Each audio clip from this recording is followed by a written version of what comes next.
Welcome again on easy explore pharma.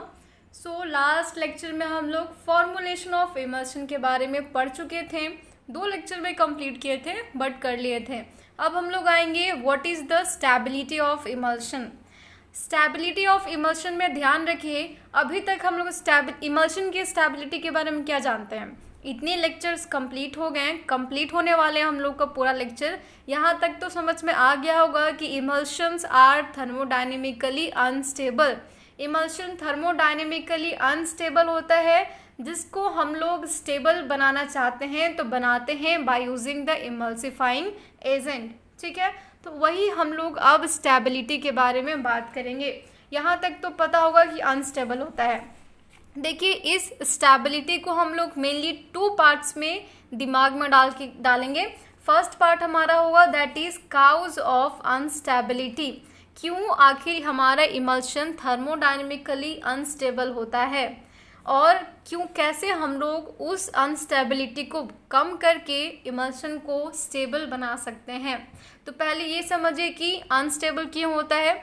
अब देखिए, एक इमल्शन आप लोग प्रिपेयर किए हैं जिसमें एक्वस फेज डाले होंगे that is polar phase, non aqueous डाले होंगे that is non polar phase, जैसे ऑयल डाले होंगे। तो जब ये 2 फेज को डाले हैं ये इमिजिबल है। क्यों इमिजिबल है? क्योंकि ये दोनों मिक्स नहीं हो सकते हैं, सोलुबलाइज नहीं हो सकते हैं।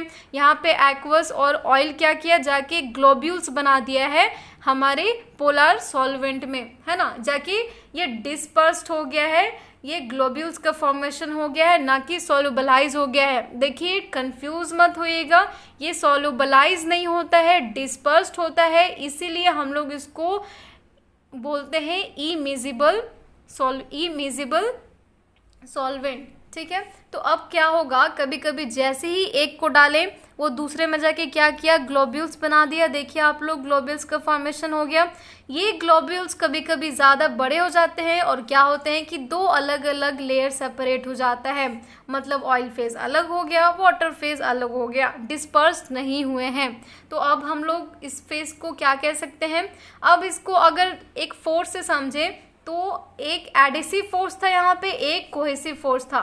समझिएगा इसको ध्यान से, एडिसिव और कोहेसिव क्या है। एडिसिव मतलब 2 अनलाइक के बीच में जो फोर्स लगता है उसको एडिसिव कहते हैं। कोहेसिव मतलब 2 लाइक के बीच में जो फोर्स होता है उसको कोहेसिव कहते हैं।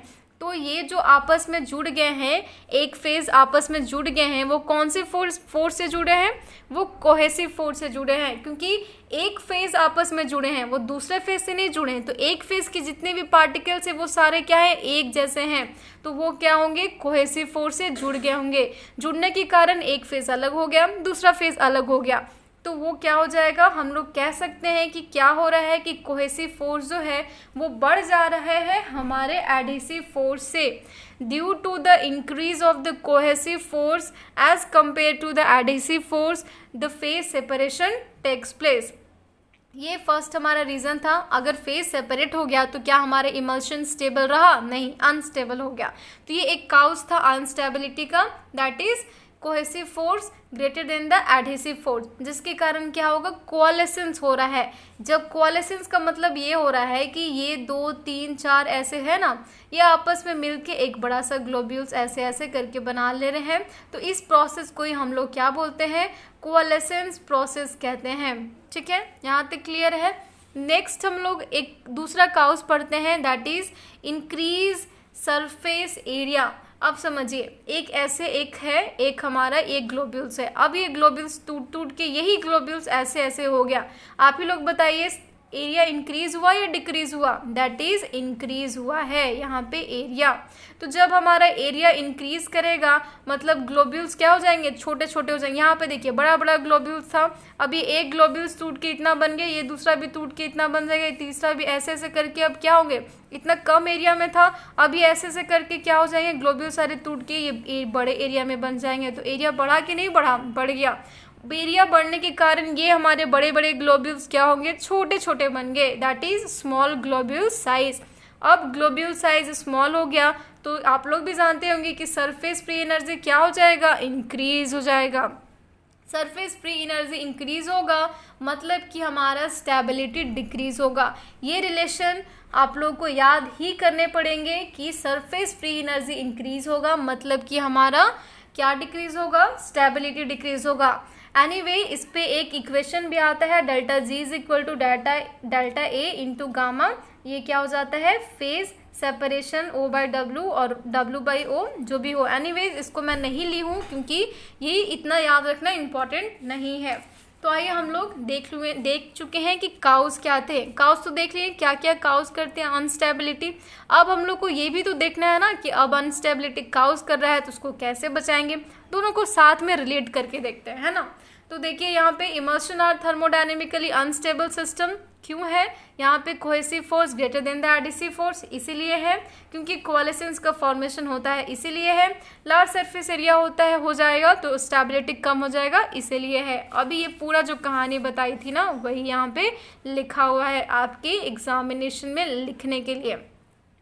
अब हम लोग देखते हैं अप्रोचेस टू इंक्रीज स्टेबिलिटी, मतलब हम लोग कैसे, how to decrease the instability और how to prevent the emersion from the instability.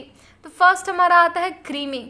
Creaming कहने का क्या मतलब है, अब खुद ही सोचिए कि एक इमल्शन था हमारा, इसी में देखिए, इसी में ज़्यादा अच्छे से समझ में आएगा। ये इमल्शन था, अब क्या हो रहा है कि अगर ये इमल्शन में हम लोग कह रहे हैं कि क्रीमिंग से हम लोग बचा रहे हैं, तो क्रीमिंग क्या हो रहा है, क्रीमिंग करने का मतलब क्या हुआ कि ये इमल्शंस में जो भी हमारे वैसे फेज थे, ऐसे फेज हो रहा था हम लोग का कि ये दोनों आके एक थिक लेयर बना ले रहा था। देखिए एक फ्रेश फेज में समझाती हूँ।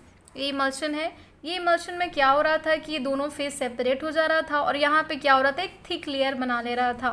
क्रीमिंग का मतलब क्या होगा कि क्रीमिंग में जो थिक लेयर ये बन रहा है इसके कारण जो अनस्टेबिलिटी काउज हो रहा है इमल्शन में, ये थिक लेयर को क्या करेगा, ये इस थिक लेयर को या तो अपवर्ड ले जाएगा या फिर डाउनवर्ड में जाके शिफ्ट कर देगा। मतलब हम लोग बोल सकते हैं कि क्रीमिंग दो तरह से होंगे, एक हमारे अपवर्ड क्रीमिंग होगा और एक डाउनवर्ड क्रीमिंग होगा। तो अब बोलिएगा कि इसमें भी तो कुछ लेयर प्रेसिपिटेट जैसा दिख रहा है, नीचे अगर बैठेगा तो ऊपर जाके लेयर हो गया तो अनस्टेबल होना चाहिए, नहीं। ये जो एक तरफ बीच में आ गया था, अगर इसको ऊपर में जाके ऐसे ऐसे क्रीमिंग करा के कर देते हैं तो हम लोग उसको निकाल देंगे और हम लोग को स्टेबल मिल जाएगा। अगर ये डाउनवर्ड में जाके इस तरह का क्रीमिंग फॉर्म कर देता है तो हम लोग को क्या, इमल्शन के नीचे वाले पार्ट से किसी तरह से निकाल लेंगे बाय एक्सट्रैक्शन प्रोसेस, और बाकी जो इमल्शन मिल जाएगा ये स्टेबल इमल्शन मिल जाएगा। तो इसमें क्रीमिंग में बस उतना ही था, अपवर्ड और downward movement of the globules और molecules to form the thick layer at the surface और बॉटम। अगर सरफेस और बॉटम पे करेंगे तो हम लोग उसको निकाल के बाकी इमल्शन को स्टेबल बना सकते हैं। ये एक रिवर्सिबल प्रोसेस है। ऑफ कोर्स रिवर्सिबल प्रोसेस हुआ ना, एक बार ऊपर गया, इसको एक्सट्रैक्ट नहीं किए हैं तो ऐसे शेक करने पे क्या हो जाएगा, वापस से आ जाएगा हमारे इमल्शन में। तो उसी का थोड़ा डायग्रामेटिक मैं एक्सप्लेन भी कर दी हूँ, देख लीजिए, डायग्राम से समझ लीजिए। यहाँ पे ये अपवर्ड क्रीमिंग है, इसको बोल दीजिए ये हमारा अपवर्ड क्रीमिंग है, और ये जो हमारा क्या हुआ, डाउनवर्ड क्रीमिंग होगा। क्रीमिंग को रेट ऑफ क्रीमिंग कितना हुआ है इसको हम लोग स्टोक्स लॉ से निकालते हैं। स्टोक्स लॉ का इक्वेशन तो सबको पता होगा, ये दो तरह से इक्वेशन होते हैं, या तो d square into rho s minus rho not by 18 not लिख सकते हैं ये विस्कोसिटी, या फिर 2r square into rho not minus rho into g by 9 eta लिख सकते हैं। तो what are the factors that effect the this stroke volume, ठीक है, और दिस क्रीमिंग। तो अगर विस्कोसिटी, यहाँ से भी रिलेशन फाइंड कर सकते, इतना रिमेंबर करने की ज़रूरत नहीं है, यहाँ पे ही देख लीजिए। अगर हमारा ये विस्कोसिटी बढ़ेगा, विस्कोसिटी हमारा बढ़ जाता है, तो यहाँ पे विस्कोसिटी से कैसे प्रोपोर्शनल है हमारा rate of sedimentation, inversely proportional है। विस्कोसिटी इंक्रीज किया मतलब रेट ऑफ सेडिमेंटेशन क्या हो गया, डिक्रीज कर गया। अगर रेट ऑफ सेडिमेंटेशन डिक्रीज होगा तो हमारा क्रीमिंग भी क्या हो जाएगा, डिक्रीज हो जाएगा। क्योंकि अगर अपवर्ड और डाउनवर्ड जाके नहीं बैठेंगे, क्रीम नहीं बनेगा हमारा, तो क्या हमारा स्टेबल हो पाएगा, नहीं हो पाएगा। So indirectly viscosity is inversely proportional to the rate of creaming. Next हमारा साइज ऑफ ग्लोब्यूल्स। अगर ग्लोब्यूल्स के साइज बड़े बड़े रहेंगे तो रेट ऑफ सेडिमेंटेशन क्या हो जाएगा, फास्टर हो जाएगा, ठीक है, और जो क्रीमिंग का रेट है वो भी हमारा क्या हो जाएगा, बढ़ जाएगा। ठीक है। नेक्स्ट हमारा डेंसिटी डिफरेंस है। देखिए क्रीमिंग से डेंसिटी डिफरेंस डायरेक्टली प्रोपोर्शनल है। और दूसरा जो हमारा होता है, ये काउज में पहले भी बता चुकी हूँ, थोड़ा सा हिंट दी थी कि कोलेसेंस क्या होगा। कोलेसेंस ये क्या होगा, it is the cause of instability. तो इसको प्रिवेंट करके हम लोग क्या बना सकते हैं, स्टेबल बना सकते हैं। तो ये सारा कंबाइंड होकर लार्ज ग्लोब्यूल्स बनाता है, दैट इज नोन एज कोलेसेंस। तो नेक्स्ट ये भी क्या होगा, हमारा इरिवर्सिबल प्रोसेस होगा। ये भी इरिवर्सिबल इसलिए हो रहा है क्योंकि क्रीमिंग, ये जो कोलेसेंस बनता है ऐसे ऐसे अगर बीच में आके ऐसे ऐसे हो जाते हैं, वापस उसको रिशेक करने पे अपने पोजीशन में आ जाते हैं। व्हाट आर द काउजेज, क्या क्या काउज हो सकते हैं कोलेसेंस के।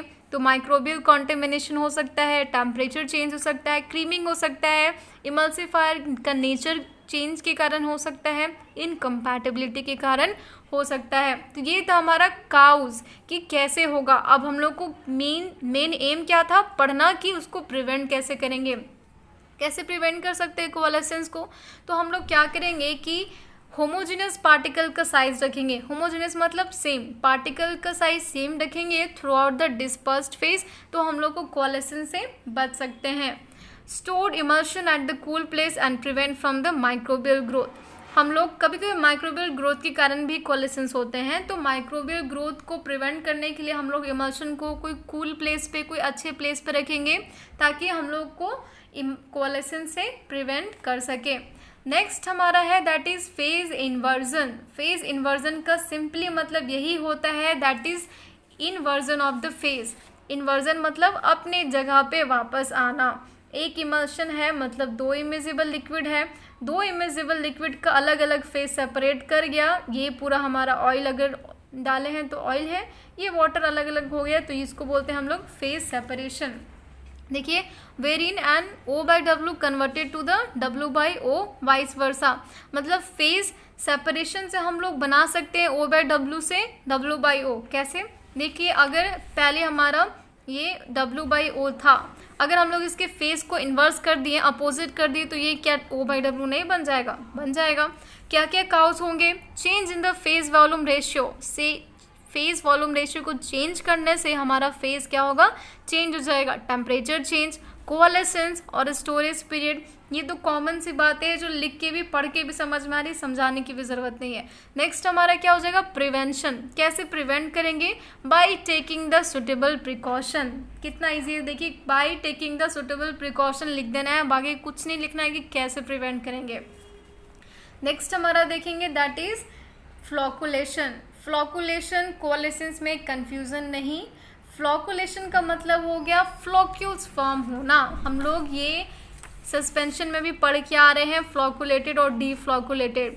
फ्लॉकुलेटेड में क्या हो रहा था और डीफ्लॉकुलेटेड में क्या हो रहा था। फ्लॉकुलेटेड में छोटे छोटे फ्लॉक्यूल्स का फॉर्मेशन हो रहा था, तो हम लोग कह रहे थे this one is flocculated. Deflocculated में there is no formation of this फ्लॉक्यूल्स।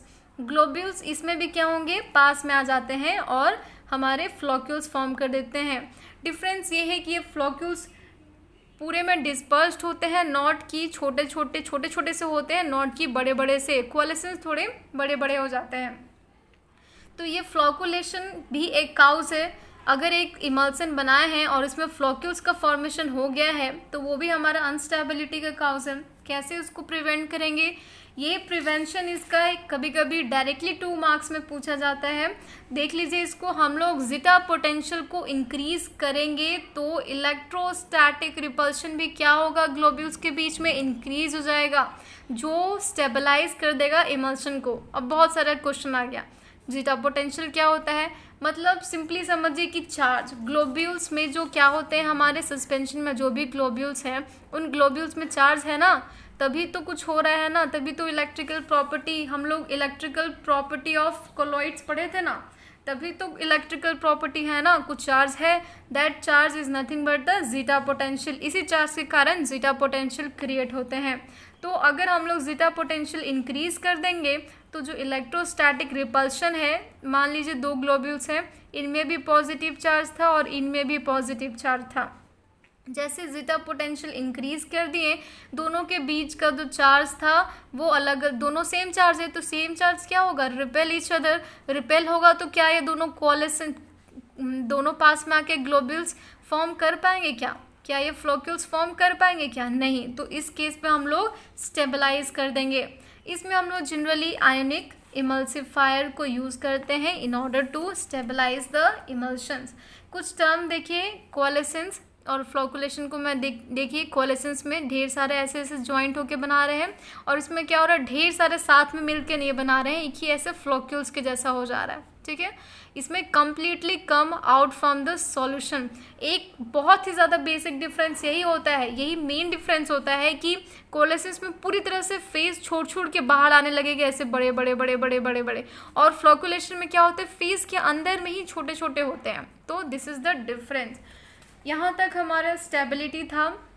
Rheological property, जो कि बस रियोलॉजिकल प्रॉपर्टी इस यूनिट में बचा हुआ है हमारे इस थर्ड यूनिट से। उसके बाद पूरी तरह से ये यूनिट कंप्लीट हो जाएगा, physical pharmaceutics 2 of B pharm 4th semester. सारे ही notes as a PDF full notes available हैं www.easyexplorepharma.online पे, वहाँ जाके ले सकते हैं। And please support us if you are enjoying this video. Thank you so much for watching us.